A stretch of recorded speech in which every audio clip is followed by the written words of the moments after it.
नमस्ते दोस्तों, मेरे चैनल नॉलेज लिबरेट्स में आपका स्वागत है। आज हम बात करेंगे आईबीएस बीमारी की, इरिटेबल बाउल सिंड्रोम।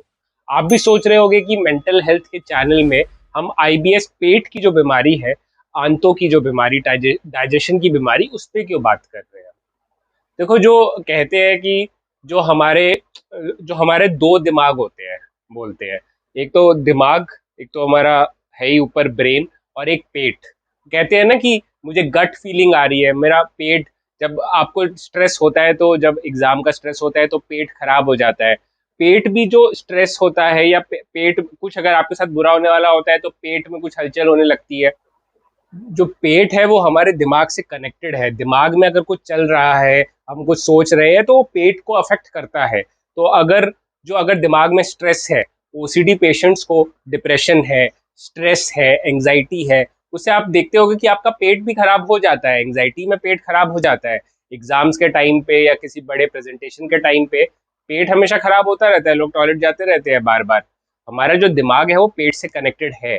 और जो आईबीएस है वो एक कहते हैं, आईबीएस का जो मेन जो रीजन है कि आईबीएस क्यों होता है, वो अभी भी जो साइंटिस्ट है वो ट्राई टू फाइंड कर रहे हैं। पर एक one of the main reason है जो इस चैनल के लिए भी बहुत ही रेलेवेंट है, वो ये है कि स्ट्रेस स्ट्रेस हो गया। माइंड में अगर शांति नहीं है तो उसकी वजह से पेट खराब होता है। और पेट खराब होता है तो आईबीएस जो बीमारी है वो आती है। आईबीएस बीमारी इसके लिए इंपॉर्टेंट हो जाती है क्योंकि ये एक क्रोनिक बीमारी है। ये भी कहते हैं कि इसको भी मैनेज करना पड़ता है, कि ये जो बीमारी है वो बहुत लंबे समय तक चलती है। डायबिटीज की तरह इसे भी मैनेज करना पड़ता है, ये पूरी जड़ से खत्म नहीं होती। कई लोग कहते हैं कि ये जड़ से खत्म हो जाती है आयुर्वेदिक में, पर जैसे एलोपैथी में जो हमारे साइंटिफिक, उसमें ये कहा जाता है कि ये जड़ से खत्म नहीं होती। तो हम एक साइंटिफिक इसकी एक स्टडी करेंगे आईबीएस की इस वीडियो में। जैसे मैं हमेशा कहता हूँ कि हमें मेडिकल स्टूडेंट बनना नहीं है।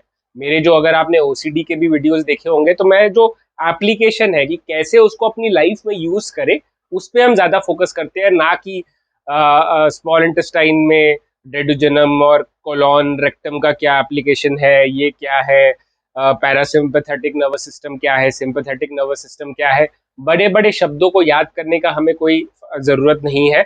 हमें बेसिकली ये समझना है कि ये क्या है, क्या चीज़ है, और इसे हम कैसे समझें, और और जो इसका जो उपाय है कैसे यूज़ करें अपनी ज़िंदगी में, कि हमारी ज़िंदगी बेटर हो जाए। मेरे चैनल में हमेशा मैं यही कहता हूँ कि जो मेंटल हेल्थ जो है लोगों की, वो बहुत ज़रूरी है अगर लाइफ में आपको आगे आना है। तो वीडियो शुरू करते हैं। शुरू करने से पहले मैं ये कहना चाहता हूँ कि जो मेरा कोर्स है, वो कोर्स तो अवेलेबल है। जो अगर आपको मार्गदर्शन या सारथी क्लासेस ज्वाइन करनी है वो अवेलेबल है। एंड ऑल्सो अगर मैं एक सेमिनार भी लेके आने वाला हूँ जो बड़े लेवल पे, जो मार्गदर्शन और सारथी तो मैंने कम कम लोगों के लिए रखा है, पर बड़े लेवल पे और बहुत ही सस्ता सेमिनार होगा। अगर मैं कहूँ कि ज़्यादा से ज़्यादा लोग आए और ज़्यादा से ज़्यादा लोग समझे, ओसीडी के बारे में भी होगा और आईबीएस के बारे में भी होगा। बेसिकली उस सेमिनार में हम अपने जो थॉट्स और जो फीलिंग्स है उसको कैसे मैनेज करें, कि हमें जो मेंटल हेल्थ इश्यूज है, चाहे ओसीडी हो, डिप्रेशन हो, एंजाइटी हो, या उस मेंटल हेल्थ से रिलेटेड जो चीज़ें हैं, उसको कैसे मैनेज कर सके हम अपने विचारों और फीलिंग्स से। क्योंकि फाइनली विचार और फीलिंग्स ही है जो सब कुछ है। हमारा दिमाग जो है, हमारे दिमाग की लैंग्वेज वही है, और उसी से ही हम सब कुछ मैनेज करते हैं। तो चलो शुरू करते हैं आज का वीडियो।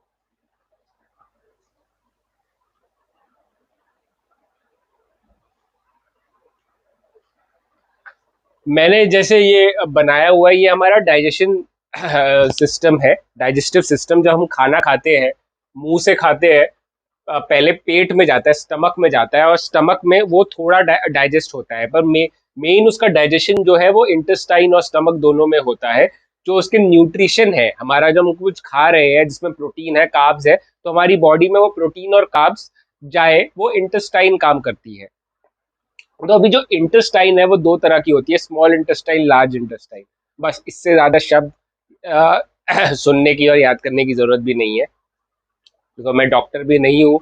मैं ये जो चीज़ें यूज़ कर रहा हूँ ये मेरे अपने एक्सपीरियंस से, और मैं जो बुक्स मैंने पढ़ी है, काफ़ी काफ़ी आर्टिकल्स पढ़े हैं, मेडिकल आर्टिकल्स, जो ट्रस्टेड वेबसाइट से, उसी से मैं बता रहा हूँ आपको। तो उससे समझ के और वही चीजें जो आप एप्लीकेशन जिसको अप्लाई कर सकते हैं अपनी लाइफ में, वही बताऊंगा। तो ये जो बीमारी है वो बेसिकली इंटेस्टाइन की बीमारी कहते हैं, ये जो पार्ट की, ठीक है। उसमें क्या होता है कि आईबीएस ना दो तरह के होते हैं, आईबीएस सी एंड डी, ठीक है। आईबीएस सी मतलब कॉन्स्टिपेशन और डी मतलब डायरिया। अब क्या होता है कि जब खाना स्टमक से इंटेस्टाइन में जाता है तो इंटेस्टाइन क्या करता है, उसको ऐसे ऐसे मूवमेंट करता है, मतलब ऐसे ऐसे इसका ऐसे ऐसे मूव करता है, वो उसकी जो मसल्स होती है इंटेस्टाइन की, खाना को धक्का देने के लिए। अब क्या होता है कि अब मुझे ये बताओ, अगर वो धक्का जल्दी देने लगे तो क्या होगा, खाना जल्दी से डाइजेस्ट नहीं होगा और वो रेक्टम रेक्टम मतलब हम जो हमारा एनल सिस्टम है, मतलब जहाँ से एनस, जहाँ से हम वो अपना बाउल निकालते हैं, हम टॉयलेट करते हैं, वहां से जल्दी निकलेगा खाना, राइट। अगर तेज चलेगा तो खाना जल्दी निकलेगा। खाना जल्दी निकलेगा तो कैसे निकलेगा, वो वाटरी फॉर्म में, लूज मोशन के फॉर्म में। तो आईबीएस डी होगा, डायरिया। डायरिया डायरिया मतलब लूज मोशन। और एक होता है सी, सी मतलब कॉन्स्टिपेशन, जब अगर स्लो हो जाए तो कॉन्स्टिपेशन हो जाता है कि टॉयलेट ही नहीं आती। तो आईबीएस में क्या होता है कि एक तो ये डायरिया हो जाता है या कॉन्स्टिपेशन होता है, या तो दर्द होने लगता है, ठीक है। आप क्या होगा कि आपको इतना दर्द होगा, मरोड़े पड़ेंगे, आपको आपको गैस होगी, ब्लोटिंग हो जाएगा, आपका पेट फूल जाएगा। मुझे जब हुआ था एबीएस तो मुझे तो इतना दर्द हुआ था कि मुझे लगा कि किडनी स्टोन है। तो आपको किडनी स्टोन वाला दर्द होने हो सकता है, या आपको लगेगा कि मतलब आपने पुदीन हरा खा लिया, ये सब खा लिया, उससे थोड़ा आराम मिलेगा पर वापस शुरू हो जाएगा, ये बार बार आ रहा है। खाना खाते ही मुझे टॉयलेट आ जाती थी। आपको कई लोगों को जो कॉन्स्टिपेशन है वो खा रहे हैं, एक दो दिन कॉन्स्टिपेशन हो रहा है। तो ये सारी चीजें होती है, ये सारे सिम्टम्स है, बेसिकली सिम्टम्स मेन आईबीएस। आपको ये पता चलेगा कि आपको आईबीएस है कि लंबे समय तक ये सिम्टम्स चल रहे हैं, और आप मतलब डॉक्टर के पास जा रहे हैं, ये वो कर रहे हैं, पर वो ठीक हो नहीं रहा है। खाना खाते ही टॉयलेट आ रही है, स्ट्रेस हो रहा है। तो एक ये भी आप देखो कि अगर कोई स्ट्रेसफुल सिचुएशन में क्या आपको ज्यादा ये मोशन हो रहा है, मतलब टॉयलेट आ रही है या कॉन्स्टिपेशन हो रहा है, तो वो भी आप एक चीज देखो। आईबीएस का मेन ये होता है कि लंबे समय तक होता है। मुझे भी 7-8 साल था, तो उसके बाद मुझे डायग्नोस हुआ कि आईबीएस है। तो ये सारी चीजें आईबीएस के बारे में। तो आईबीएस जो है वो बोला जाता है कि आईबीएस, जो डॉक्टर्स भी बोलते हैं कि जो दवाइयाँ है आईबीएस की, वो आईबीएस के सिम्टम्स पे काम करती है। मतलब अगर आपको दर्द हो रहा है तो दर्द कम कर देगी, ब्लोटिंग कम कर देगी, पर आईबीएस के जड़ तक नहीं जाती। मैंने भी दवाइयाँ खाई है इसके बारे में, इसकी मैं अभी भी एक दवाई खाता हूँ जो रेडोटिल, वो एसओएस दवाई है कि ज्यादा पेट खराब हो जाए तो खा लेता हूँ। वैसे मैं कोई दवाई नहीं खाता हूँ लंबे उस पे, क्योंकि बेसिकली डॉक्टर भी यही बोलते हैं कि इसको सिम्टम्स को वो कम करेगी दवाई, इसका जड़ से इलाज नहीं करेगी। जड़ से इलाज कैसे होगा, देखो यार, इन सब बीमारियों को ना जड़ से इलाज थोड़ा मुश्किल ही होता है। ये चैनल भी नॉलेज लिबरेट्स ही है, कि जो नॉलेज है वही आपको आज़ादी देगा, लिबरेट करेगा। तो आपको नॉलेज रखनी पड़ेगी, अपने लाइफस्टाइल को कैसे चेंज करना है, अपने लाइफस्टाइल को कैसे बेहतर बनाना है कि आपका आईबीएस ठीक हो जाए। एक तो मैं कहूँगा कि पहले तो आप एक्सरसाइज करना शुरू करें, वॉक करना शुरू करें, ठीक है। Light exercise, strength training, light dumbbell से एक्सरसाइज करो, मतलब थोड़ा एक्टिव हो जाओ। सेकंड चीज़ है कि आप हेल्दी खाना शुरू करो, ठीक है। हेल्दी खाने पे हम आएंगे वापस। एंड उसके बाद आपका ये जो है थर्ड है, स्लीप अच्छी करो। 7.5 से 8 घंटे तो आपको सोना चाहिए। तो स्लीप और एक्सरसाइज तो आप समझ गए, सिंपल सी बात है। फूड पे हम बात करेंगे। फूड इज वेरी इंपॉर्टेंट, कि आप क्या खाते हो वो बहुत ही इंपॉर्टेंट है। अब फूड में क्या होता है कि कई सारी जो चीजें हैं, हम जैसे हमारे आयुर्वेदिक में तामसिक राजसिक की, जो तामसिक है जो ज्यादा गर्मी करता है वो नहीं खाना चाहिए। तो उसी लाइन पे साइंटिफिक जो एक वो है, ये है कि फॉड मैप।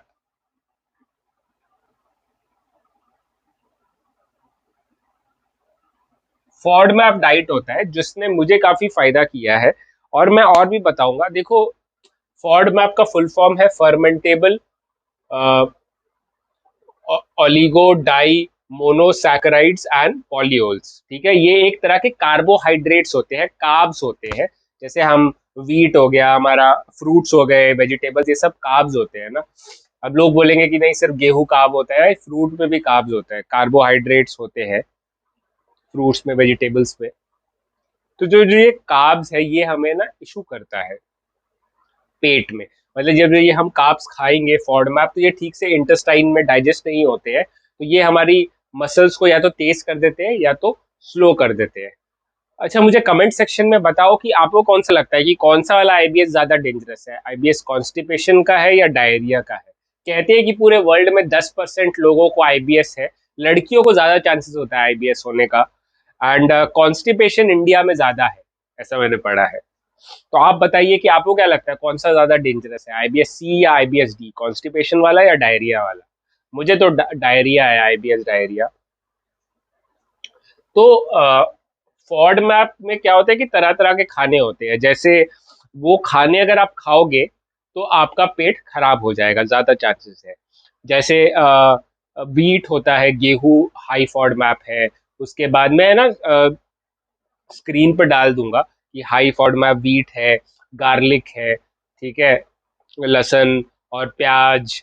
फिर एप्पल है, फ्रूट में कई सारी चीजें जो आपको हेल्दी लगेगी वो भी, पर उसमें वो कार्बोहाइड्रेट्स है, इसके लिए आईबीएस वालों के लिए वो हेल्दी नहीं है। कई लोग बोलते हैं ना कि हेल्दी खाओ, मैं तो हेल्दी खाता हूँ, गेहूं खाता हूँ, पर गेहूं हाई फॉडमैप डाइट है। जो चीज नॉर्मल लोगों के लिए हेल्दी है वो आईबीएस पेशेंट्स के लिए हेल्दी नहीं है। तो ये जो वीट हो गया,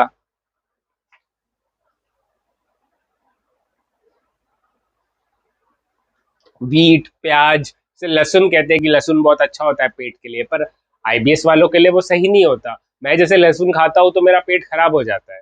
एप्पल खाओ, ज्यादा एप्पल खाओ तो पेट खराब हो जाता है। उसके बाद फिर डेयरी प्रोडक्ट्स हो गए, उससे इशू होता है। फिर और भी अभी जैसे आप ये कहेंगे कि लोग, जैसे लोग बोलते हैं कि अल्कोहल नहीं पीना चाहिए, पर अगर आपको अल्कोहल पीनी ही पीनी है तो कहते हैं कि बियर, वाइन, ये सब मैं मेडिकल वेबसाइट से ही ले रहा हूँ कि बियर, वाइन ये सब पी सकते हैं। रम जो है उस वो ज्यादा हाई फॉडमैप होता है। तो ये सारी चीजें हैं, ये स्क्रीन पे आपको दिख रहा होगा, तो मैं वो डालूंगा मैं ये सारे कि कौन से क्या क्या है प्रोडक्ट्स, वो आप देखो। तो हाई फॉडमैप जो है वो नहीं खाने। और जो लो फॉड मैप है, लो फॉड मैप में जैसे चावल हो गया, ओट्स हो गए, ठीक है, फिर ऑरेंज हो गया फ्रूट्स में, सोया टोफू हो गया, एग्स हो गए अगर आप नॉनवेज खाते हो, तरह तरह के ड्राई फ्रूट्स भी लो फॉड मैप होते हैं। तो लो फॉड मैप खाना है और हाई फॉड मैप नहीं खाना। तो जो हाई है वो नहीं खाना है, ठीक है, और जो लो फॉड मैप है, लो फॉड मैप कम है जिसमें फॉड मैप ये कार्ब्स, वो खाने हैं। तो ये बहुत ही इंपॉर्टेंट है। आपको बेसिकली आईबीएस ठीक करना है तो आपको अपना लाइफस्टाइल चेंज करना पड़ेगा। मेडिटेशन आप शुरू करिए, योगा शुरू करिए, मन को शांत करिए। मन को शांत करेंगे तो फायदा होगा। तो हाई फॉडमैप, लो फॉडमैप आप समझ गए। तो मैं अगर बेसिकली आईबीएस का अगर पूरा बताऊं कि क्या क्या करना है, तो पहले तो एक्टिव बनो, ठीक है, एक्सरसाइज करो, स्लीप जो है वो 7 to 9 आवर्स कर रहा हूँ, ठीक है। 9 लोग नहीं सोते मुझे पता है आजकल, पर 7 से 8 सो लिए, 8 घंटे इज गुड।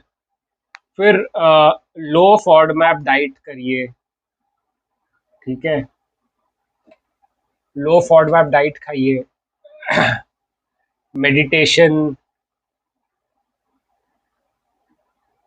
योगा करिए, हॉबी वगैरह भी रखना, मतलब कि आपको स्ट्रेस मैनेजमेंट करना है कि जो चीज़ें, जिससे आपको अगर बहुत ज़्यादा स्ट्रेस है ऑफिस में, कॉलेज में, स्कूल में, तो आपको कोई चीज़ें, कोई हॉबी हॉबी रखना भी बहुत ज़रूरी है।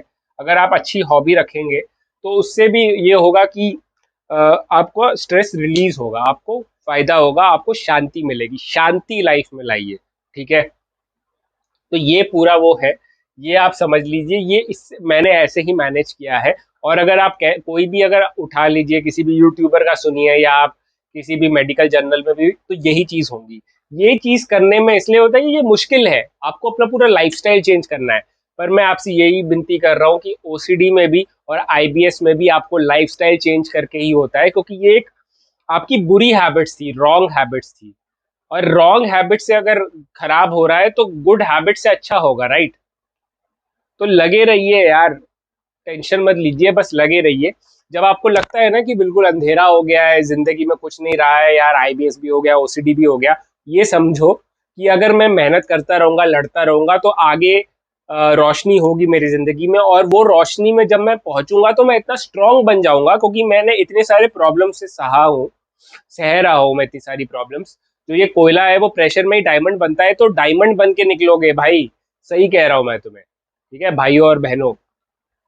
तो लगे रहो, ठीक है? जैसे मैं हमेशा कहता हूँ, की फाइटिंग, और नॉलेज लेते रहो और अप्लाई करो उसको जिंदगी में, ठीक है? ऐसा नहीं है कि ये वीडियो देख लिया आराम से बैठ गए, अप्लाई करो इस, ठीक है? तो thank you for watching my video. इससे समझो और लड़ो, की फाइटिंग।